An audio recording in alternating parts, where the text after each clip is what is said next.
It's okay to leave the door unanswered. Really, it is. In fact, unless your visitor has a good reason to be there and you have a good reason to talk to them, please don't open that door. I don't care if they know you're home. I don't care if they think you're a jerk. Do not open that door without first knowing the exact outcome. The salesman drove that lesson into me a few days ago. I'm sorry, I said, as I flipped through the pages of our half-full photo album in the living room. The album was my husband's idea. You should have seen how excited he was about it, and he insisted on us finishing it before this day, our first anniversary, though I saw it as the anniversary of his death, a death that I had caused. I miss you, I whispered while fiddling with my ring and starting to cry again for the 5th time since I woke up. I know you'd want me to move on and stop blaming myself. I've tried. Really, I have. But I can't do it. I can't. I just wish I could see you one more time. My wallowing was interrupted by the doorbell ringing. Seriously? I thought to myself. A few seconds passed, and then it rang again. I was tempted to ignore it, but my unwanted guest would have seen me already. Why did I leave the stupid blinds open? The doorbell rang for a 3rd time. Yeah, I'm coming, I grumbled. Let's get this over with already. I wiped the tears from my eyes and took a few deep breaths while I shuffled over to the door. Probably a neighbor, one of the more annoying ones, apparently. I cursed under my breath. It's Sarah again, isn't it? Why won't she leave me alone? I thought, as I peered through the peephole. It wasn't Sarah. It wasn't one of the neighbors at all, actually. That should have been my cue to leave the door closed and walk away. If I didn't even know the person, what was the benefit of talking to them here? Still, something in me wanted to open the door. Maybe it was the feeling that my visitor wasn't the type to give up. Maybe it was plain curiosity. Maybe it was something else. Whatever it was, it coaxed me into opening the door and taking in the figure in front of me. Now, I don't know jack about modern fashion. My husband and I had that in common, but I doubt that the man I saw would have fit in. He would have been perfect as a film noir detective, though. He wore a black leather fedora and brown trench coat, a gray double-breasted jacket with a red tie and white dress shirt underneath, and a pair of black slacks. He was also wearing leather gloves, and to top it all off, he was smoking a cigarette. It was a cohesive look, except for one thing, the aviator sunglasses. Again, I'm no fashion expert, but one of those things was not like the others. He cleared his throat, snapping me out of my stupor. Miss Dawson, yes? He said in a gravelly, formal-sounding voice. I nodded as he stuck his right hand out. Should I have lied? Oh well, too late now. Pleasure to meet you. Likewise, I said and shook his hand. He held my hand for several seconds too long before letting it go. He didn't offer his name. After standing in silence for what felt like an eternity, I decided to be the one who would clear my throat this time. And, what's your name? Oh, right, of course. How rude of me. You see, the problem is that, well, I don't quite have one. Huh? What's with this guy? Everyone simply calls me the salesman. I let a groan slip out. The novelty of seeing a man a few decades out of place had worn off quicker than I expected. Of course, today, of all days, I get stuck with a solicitor, and an extra quirky one at that. Hooray for me! How fun. Okay, well, I'm not interested in buying anything, and I've got some important stuff to take care of. Have a nice day, I said, still partially trying to mask my frustration as I began pushing the door closed. He laughed, scoffed even, and jammed his foot in front of the door. You're really pushing it, buddy. Please don't lie to me. My eyes narrowed. Excuse me? I said, please don't lie to me. My pool of patience, which was minuscule enough to begin with, was starting to run dry. And what exactly am I lying about? He removed his foot from the door. You claimed you have important things to do, but that's a lie, isn't it? All you've been doing is looking through an incomplete photo album. You've been doing that almost all day, as a matter of fact. You were spying on me? That should have been my cue to cut the interaction off, but I didn't. Something that I can't explain compelled me to keep talking to him. In a way, yes. However, I prefer to think of it as waiting for the right moment. Oh, this'll be good. I should have just closed the door, but being pissed off felt more comfortable than being sad. Alright, fine. The right moment for what? The salesman appeared taken aback. To make you an offer, of course. I'd like to make your wish come true. I laughed at him. Seriously? Do you realize how corny that sounds? Trust me, I'm very serious. Alright, whatever.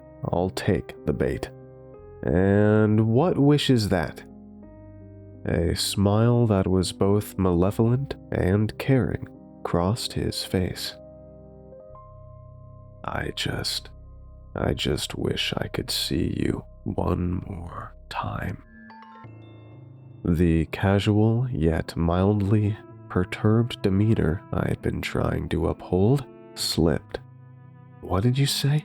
I asked in a more desperate tone than I would have liked. I just wish I could see you one more time. That's it, isn't it? Your wish? How did he hear me? Did he read my lips from outside? Was it just a lucky guess? Anyone who knows me could guess my wish. But he repeated my exact wording, didn't he? All right, forget appearances. What's your problem, huh? Why are you screwing with me? I can assure you I'm not, as you say, screwing with you. I'm here because I have a specific solution to your specific problem. And what problem is that, exactly? I yelled. His gaze fixed on my ring. Well, the problem of your late husband. I believe we're both aware that you won't be moving on from that hit and run for quite some time. My blood went from hot to boiling. He nodded towards my left hand. When's the last time you took that band off? Still beating yourself up over him having to push you out of the way? Now, if you'd just be willing to.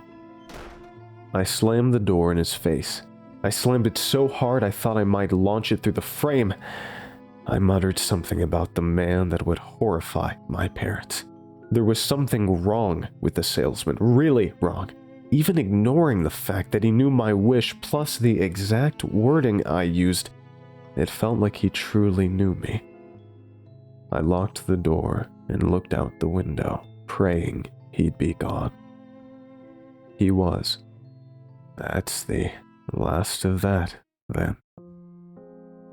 I knew it wouldn't be dark for another 2 or 3 hours, but thanks to the combination of my earlier tear-driven bout plus the whole salesman interaction, I decided to call it a night.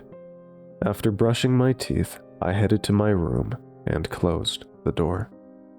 Jeez, what a day, I said, heading over to my dresser to set out my clothes for tomorrow. What a day indeed. A familiar voice echoed.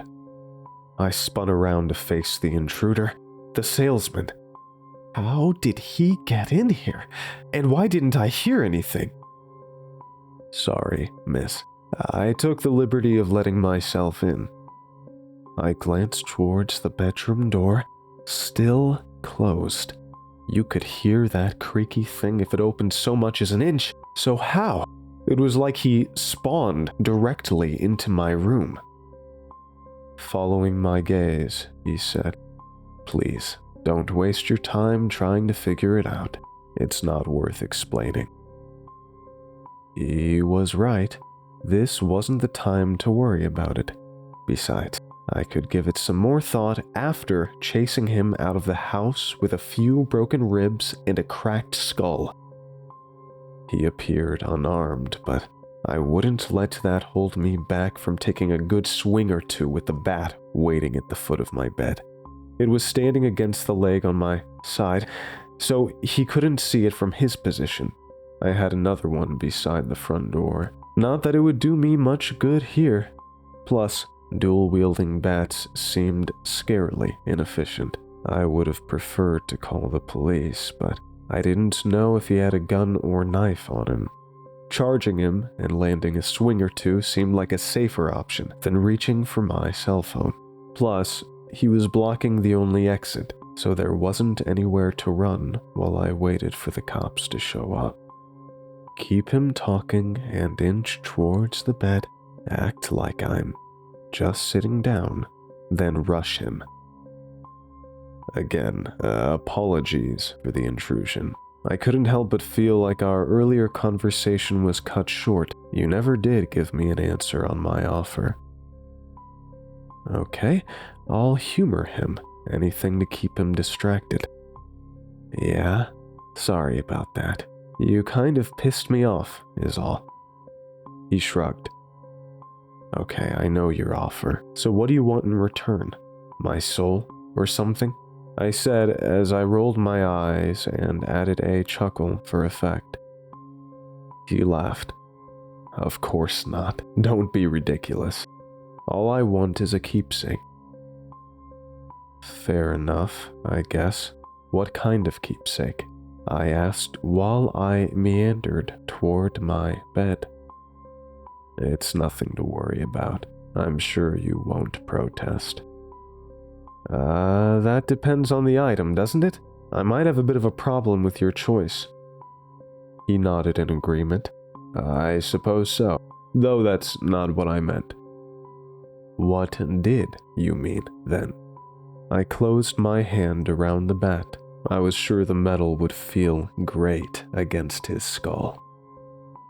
He sighed. He sounded disappointed, like a teacher finding out her favorite student plagiarized the final essay of the class. Please don't. Don't what? I needed a moment or two of distraction. A weapon could still be lurking under his coat. Granted, he probably would have pulled it out by now, but you never know. The bat, the hand-me-down Easton one you used in Little League. That is what you're holding, isn't it? My eyes widened. How'd you know? I could have feigned ignorance, but something told me it was more than a lucky guess. That's irrelevant. All you need to know is that it's a waste of time. You won't attack me. Yeah, sure thing, buddy. My grip tightened around the bat, and I charged around the bedpost. I aimed a swing at his side with as much force as I could muster. There, a hit! The blow to his head came next. At least, it should have. But it didn't. I didn't take the first swing, and I didn't make it around the bedpost. I didn't make it a single step. He hadn't shot me. He hadn't done anything to me. I just couldn't bring myself to attack. I stared at my legs. What's happening? Move, I told. No, screamed at myself. Nothing happened. Not so much as a twitch in the right direction. confused. I locked eyes with him again. His glasses were gone.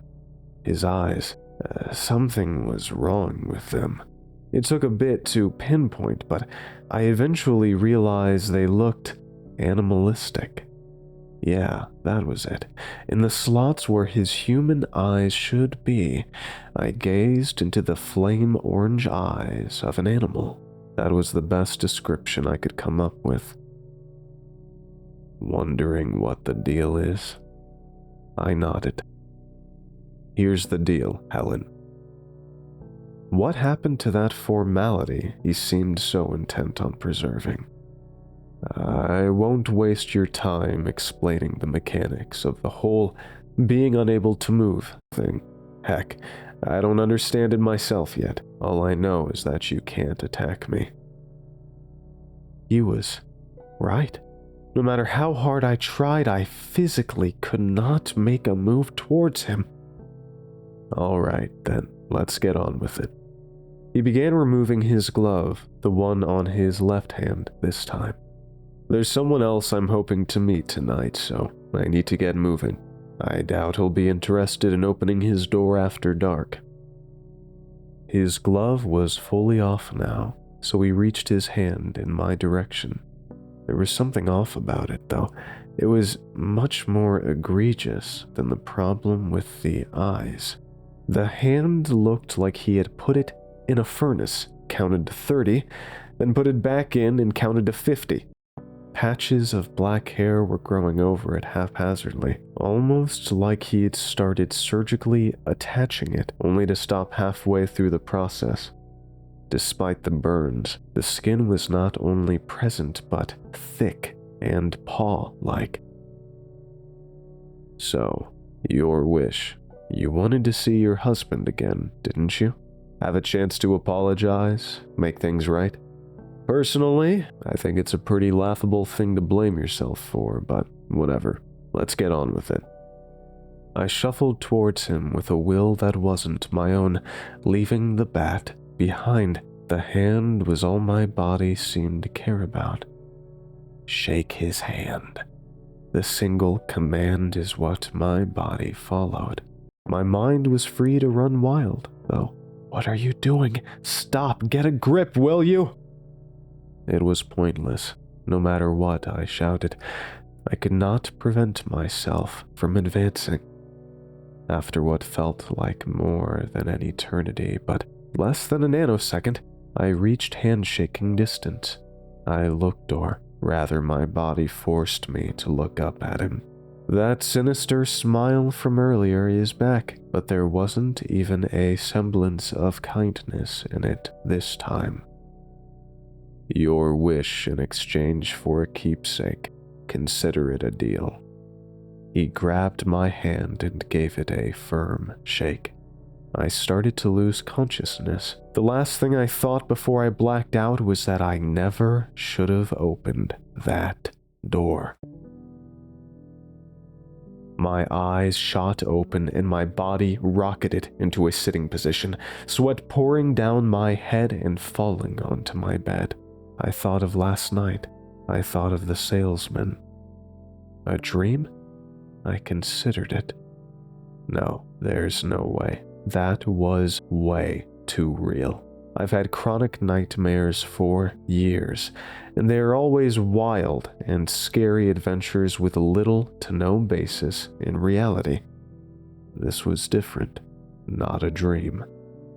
Still, a flicker of doubt remained. Doubt that was eradicated a moment later. Something feels wrong, I realized. I looked down at the source of my confusion.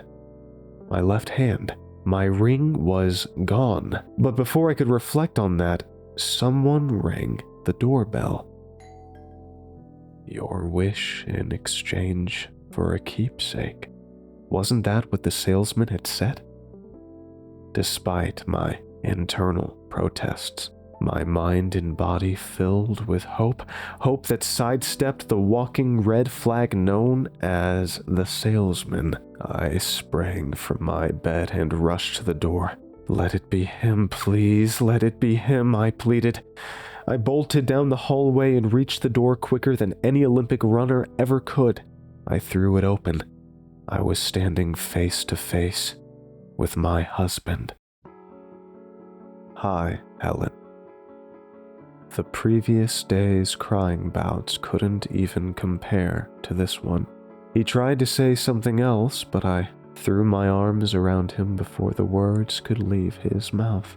It's you. It's really you, Andy, I bawled. I hugged him tighter and said the words I needed him to hear. Thank you. Thank you for saving me. Okay. He laughed while returning the embrace. It wasn't a big deal. Don't worry about it. But if I'd just been paying more attention... Hey, it's fine. I mean it. No, if I'd just... He shut me up with a kiss. I didn't truly realize how much I missed moments like that until now. It felt natural. It felt wonderful. It felt wrong. Something was wrong. His lips, they tasted like death. I pulled back from him, breaking his hold around me. Wait. Helen, what's wrong? I considered brushing the whole thing off and making up an excuse for it. That was when I noticed his face. It was different from when I opened the door. His right eye had clouded over, and a dark mark of decay had taken over his left cheek.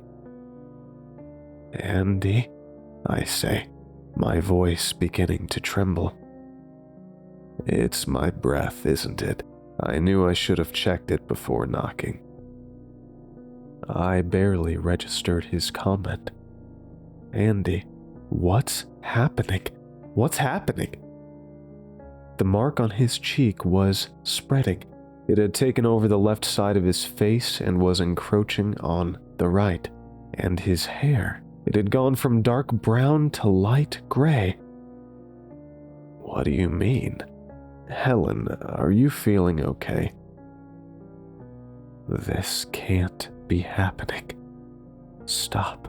Stop it. Stop it. I screamed as I pulled him back into me. I don't know who I was begging. Maybe it was God. Maybe it was the salesman.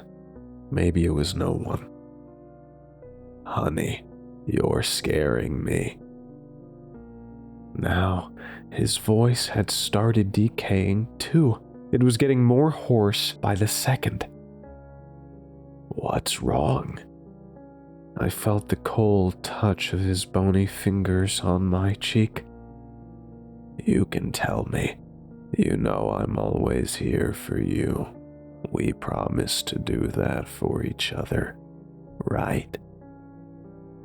He pushed me away from him with enough force to send me stumbling backward. You do remember that promise, don't you, Helen? His voice was a forceful whisper at best. His hair had mostly fallen out, and his clothes were sagging, the body beneath them withering away faster and faster. He took a step backward, then another, and then another. Why did he push me away? Why wouldn't he hold on to me? I rushed to him and held him in my arms, ignoring his appearance and his attempts to pull away from me. This was still my husband, after all, wasn't it? Please, don't go. This time I was begging Andy himself. Yeah, as if this man who was nothing but decaying skin and bones had any more control over the situation than I did. I'm here, Andy. It's okay. I'm here. My tears soaked the back of his shirt. Helen, he croaked. Yes, I questioned while doing my best to avoid a complete breakdown for his sake. I had to bring my ear to his mouth to hear him at all. "This is all your fault." "What?" "I said, it's your fault." I pulled my head away and locked eyes with him. "No, don't say that. Please, please, don't say that." "It's true." He puts more effort into his failing vocal cords to ensure I can still hear him. "I didn't freeze up. You did. You're the reason I'm dead."